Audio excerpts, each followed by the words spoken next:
the party of privilege and the richest versus the Labour Party.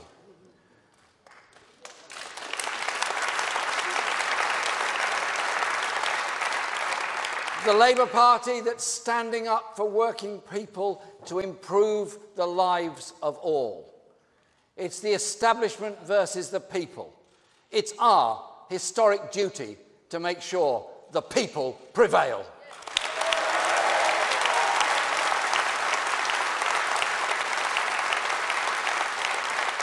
And as Ian explained, a duty for all of us here today.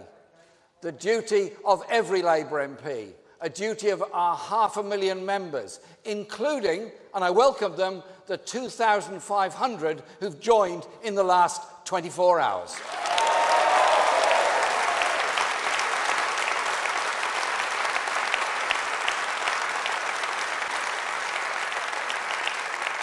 Much of the media and the establishment are saying this election is a foregone conclusion.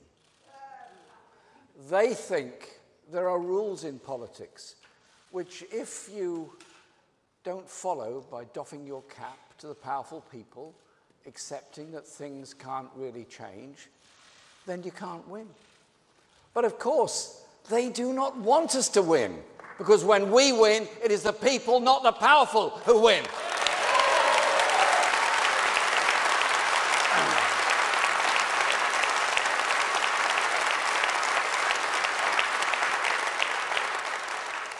The nurse, the teacher, the small trader, the carer, the builder, the office worker, the student, the carer win. We all win. It's the establishment that complains, I don't play by the rules, by which they mean their rules. We can't win, they say, when we don't play their game. We don't fit in their cosy club. We're not obsessed with the tittle-tattle of Westminster or Brussels. We don't accept that it is natural for Britain to be governed by a ruling elite, the city and the tax dodgers. We don't accept that the British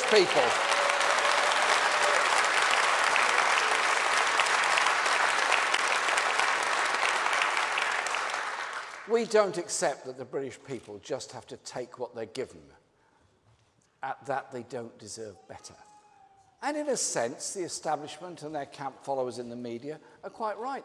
I don't play by their rules. And if a Labour government is elected on the 8th of June, we won't play by their rules either.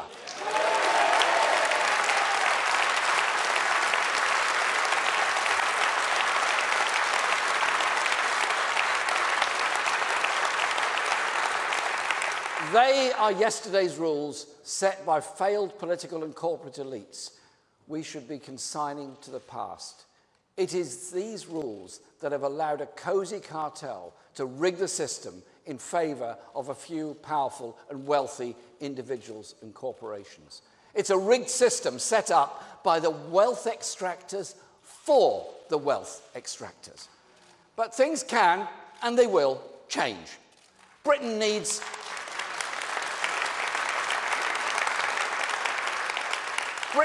a Labour government that is prepared to fight for people in every part of the country, our towns, villages, as well as big cities. A Labour government that isn't scared to take on the cosy cartels that are hoarding this country's wealth for themselves. It needs a government that will use that wealth to invest in people's lives in every community, to build a better future for every person who lives here. Because the Conservatives, drunk on a failed ideology, are hell-bent on cutting every public service they can get their hands on. And they will use all the divide and rule tactics of the Linton Crosby trade to keep their rigged system intact.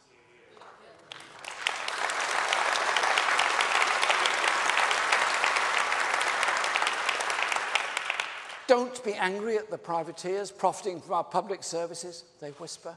Be angry instead at the migrant worker just trying to make a better life.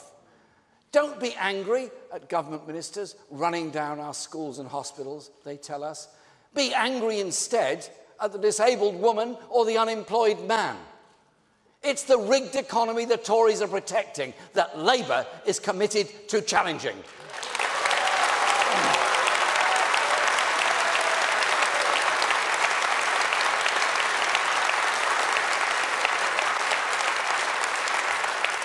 We will not let the elite extract wealth from the pockets of ordinary working people any longer. So many people in modern Britain do what seems they like the right thing to do.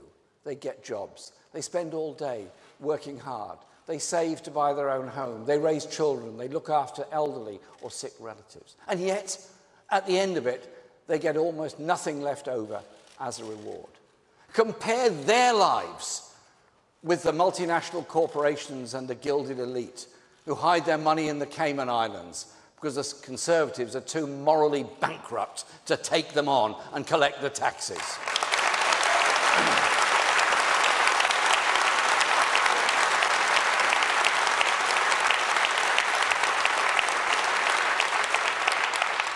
Labour will end this racket and make sure that everyone pays their taxes which fund our public services. We will overturn the rigged system. For all Theresa May's warm words on the steps of Downing Street, the Conservatives will never do any such thing. 7 years of broken promises show us that. On pay, frozen, the deficit, the NHS, our schools, our environment. It was their wealthy friends in the city who crashed our economy. How dare they ruin the economy with their recklessness and greed and then punish those who had nothing to do with it. It was not pensioners, nurses, the lower average paid workers or carers who crashed the economy. We know who did that. The Conservatives boast of record numbers of jobs. But what good is it if people are working and getting poorer and don't share in the profits of that economy, while the Conservatives look after the wealthy few? Our offer is to tackle elderly poverty and loneliness, invest in our economy, National Health Service and schools, to improve rights at work and a £10 living wage for all workers.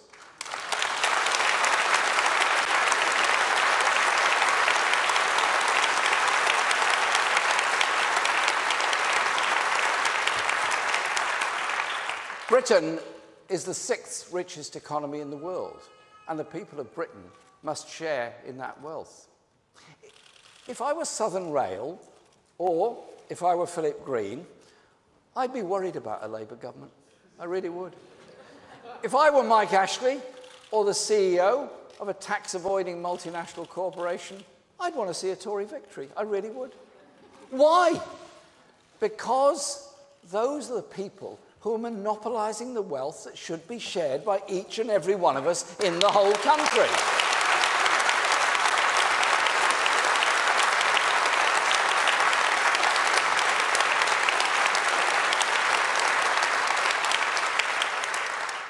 Everyone, and I mean everyone, has a contribution to make and a life to lead. Poverty and homelessness are a disaster for the individual, but they're also a loss for all of us, of that talent and that ambition that isn't fulfilled because of the poverty and deprivation in which people are living. It is wealth that should belong to the majority and not a tiny minority. Labour is the party that will put the interests of the majority first, while the Tories only really care about those who already have so much. That is why we will prove the establishment experts wrong and change the direction of this election. Because the British people know that they are the true wealth creators, held back by a system rigged for the wealth extractors. Theresa May will insist that this is an election about Brexit. She will try to downplay the issues that affect people's lives every day, and instead turn the election into an ego trip about her own failing leadership and the machinations of the coming negotiations in Brussels. It is only Labour that will focus on what kind of country we want to have after Brexit. In the coming weeks, Labour will lay out our policies to unlock opportunities for every single person in this country. We will focus on giving people real control over their own lives and make sure that everyone reaps a just reward for the work they do. We will no longer allow those at the top to leech off those who bust their guts on 0 hours contracts, or those forced to make sacrifices to pay their mortgage or to pay their rent. Instead of the country's wealth being hidden in tax havens, we will put it in the hands of the people of Britain, as they're the ones who earned it. In this election, Labour will lead the movement to make that change. We will build a new economy worthy of the 21st century, and we'll build a country for the many, not the few.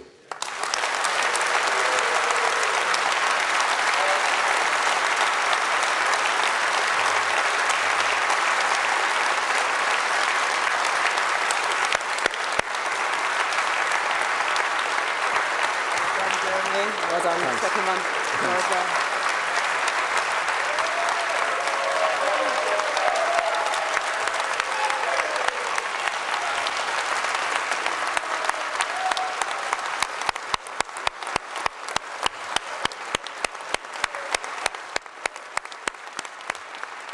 Great, thank you.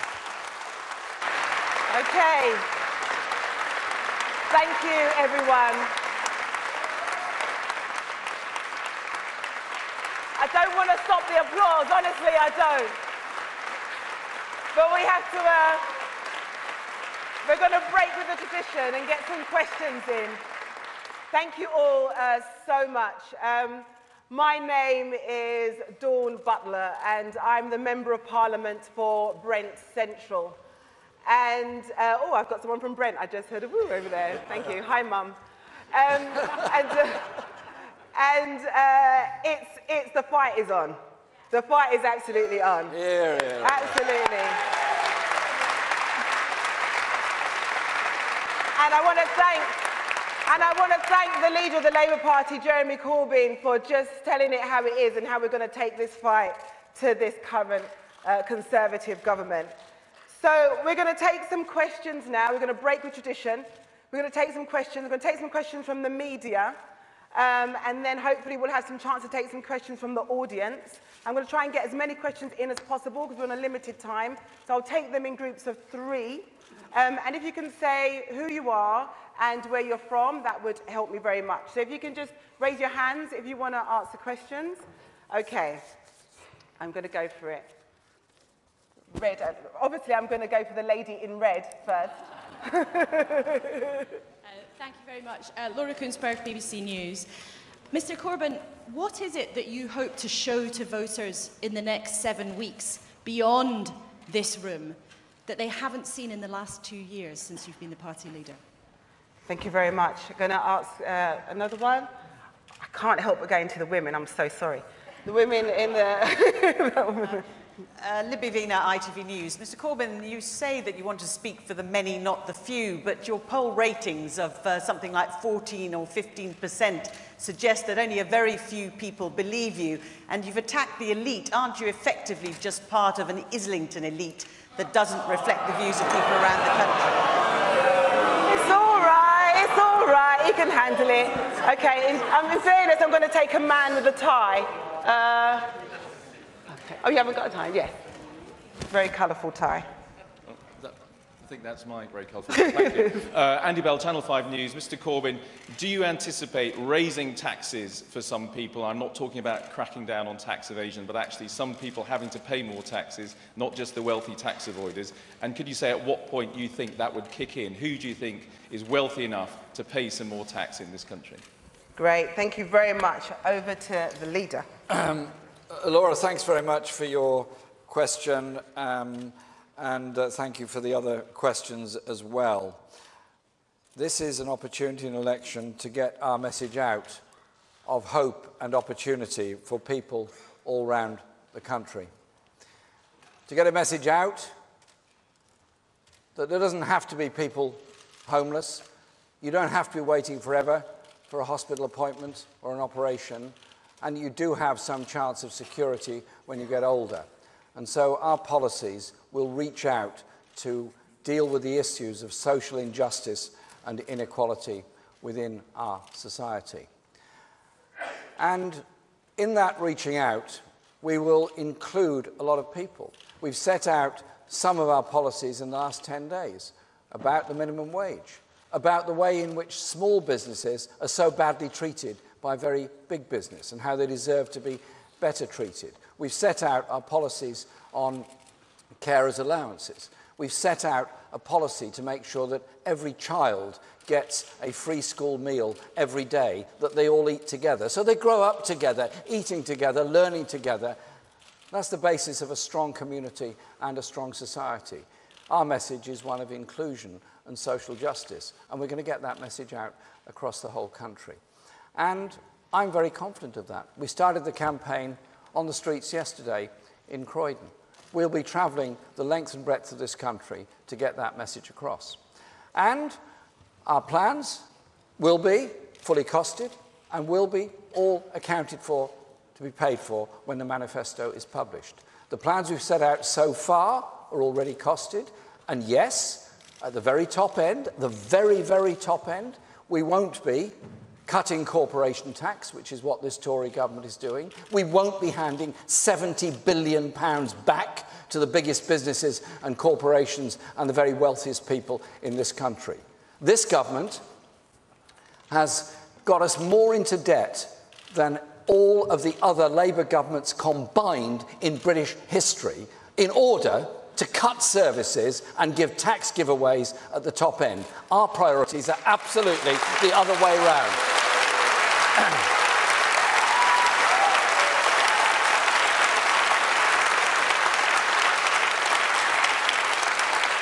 And as to your very helpful question about the elites, I am very proud to represent Islington North in Parliament.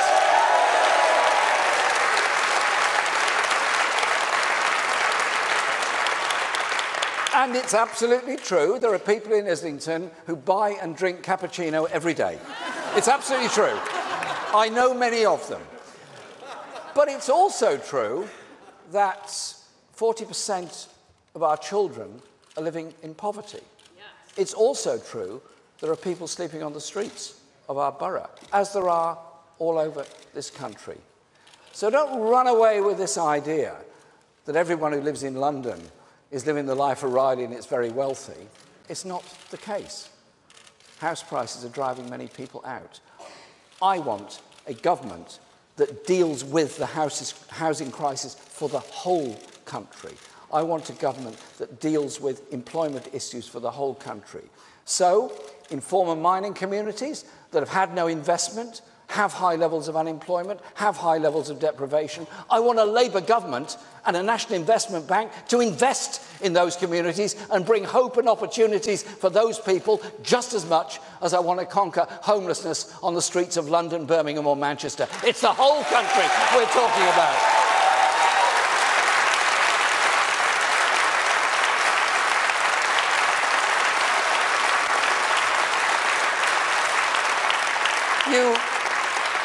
You very helpfully mentioned the opinion polls, and I'm really grateful to you for that. It was really kind of you, and I'm really pleased about that. All I can say is, in 2015, almost exactly 2 years ago, I was given 200 to 1 as an outside chance.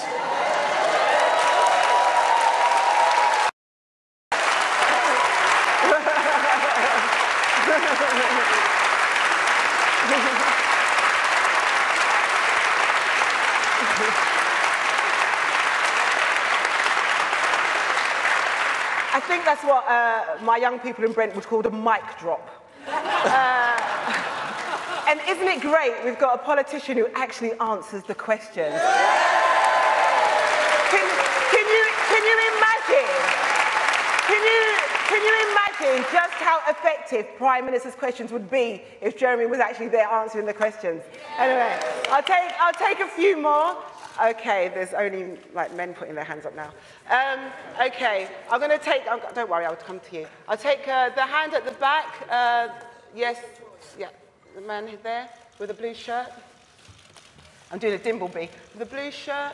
Oh, it was the other one, actually. Yeah. Mr. Stand up, Corbyn. any man with a blue shirt. Hi. Paul Wall from the Huffington Post. Hi, Paul. Mr. Corbyn, can you tell us, you talk about the rigged system today. In your opinion, how are you going to precisely change the rigged system? And was New Labour part of that rigged system, in your opinion? Thank you. Anyone else?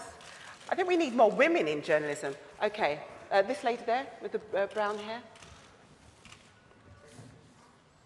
Thanks to Mara Cohen from Sky News. Mr Corbyn, we're about to go to the polls nationally for the third time in 3 years. We're hearing reports today that some in your party want you to call for a second referendum on the deal we strike with the EU after we leave. Is that right? Are you considering it, or do you want to rule it out? Okay, thank you very much. We're not going to vote for a deal, it's a bad deal. And that lady there with the flowery top. Thank you for the compliment on my fashion. See about the question. Very lovely. Martha Carney from BBC World at One. You were described earlier as the next Prime Minister of the United Kingdom. Judging by those opinion polls, again, I'm afraid a lot of people have questions to ask you about that. You've outlined a number of policies recently. Do you ever worry that Labour, the policies themselves may be popular, but Labour under you has become a tainted brand? Oh, and you've got such a lovely top on as well. Okay, back over to you, Jeremy. Okay. Thanks, Dawn. Yeah, Paul, the way the system is rigged goes something like this. Multinational corporations play around with pricing systems in order to earn money in one country and pay lower tax in another. They play around with taxation systems by creaming off profits and putting them into tax havens, which are then not bothered to chase down. And we have a government that's far too ready to negotiate with very big companies about the level of tax they should pay. Now, look, I'm sure you pay all your tax. I know you do, because you're that kind of chap. But you don't call up the HMRC and say, well, look, let's cut a deal on this. You think I owe 10,000, I think I owe 5, give you 7.5. That'd be all right. It doesn't work like that for ordinary people, and it never should. And it shouldn't work like that at the top end either. And so John McDonnell, who's here in the audience, announced a couple of days ago that we would want the full tax returns of all medium and larger corporations to be published so everybody can see what is going on.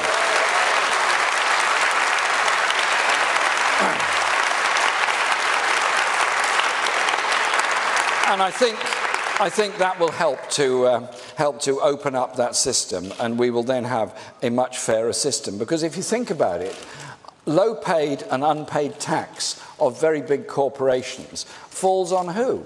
It falls on small businesses that cannot evade it, who have to pay it because they're small and have no opportunity to otherwise. It falls on everybody else, or it falls on public sector workers who lose their jobs because there isn't enough money to pay for those services. It is shortchanging our schools, our hospitals and our housing budget if big business doesn't pay the tax they should. John McDonnell will chase it down.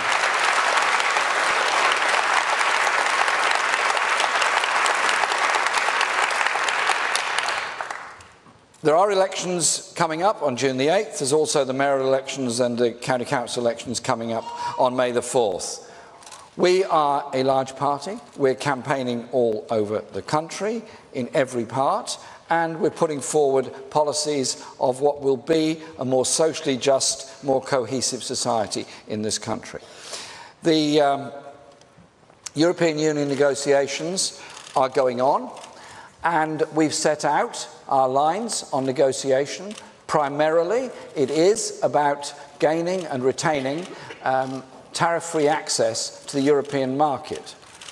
We haven't threatened to turn Britain into an offshore tax haven on the shores of Europe to undermine every European economy. We've instead said we want to work with them to have an agreed process by which we continue to trade with Europe. Because walking away and trading under World Trade Organization conditions will mean that manufacturing industry in this country would be severely damaged. Every manufacturing enterprise in this country relies on imported materials from Europe or sales to Europe. And in some cases, in complicated productions, the parts cross the channel several times as they're being fabricated in the aircraft industry and others. It is an integrated and complicated production process. The idea that you can simply approach these negotiations by threatening to set up a tax haven and hell take the hindmost to the rest of the people is simply not a sensible way of negotiating. So I have reached out to socialist colleagues all across Europe ever since I became the leader of the party, and I invited them all to come to London in February for a discussion about our approach and what relationships we want with them in the future. And those lines of negotiation will be the ones that we as a Labour government will negotiate with Europe on. We want to work with Europe. We accept the result of the referendum, but there still has to be an economic relationship with Europe. And we're not going to tear up the workers' rights agenda, the environmental protection agenda, or any human rights agenda.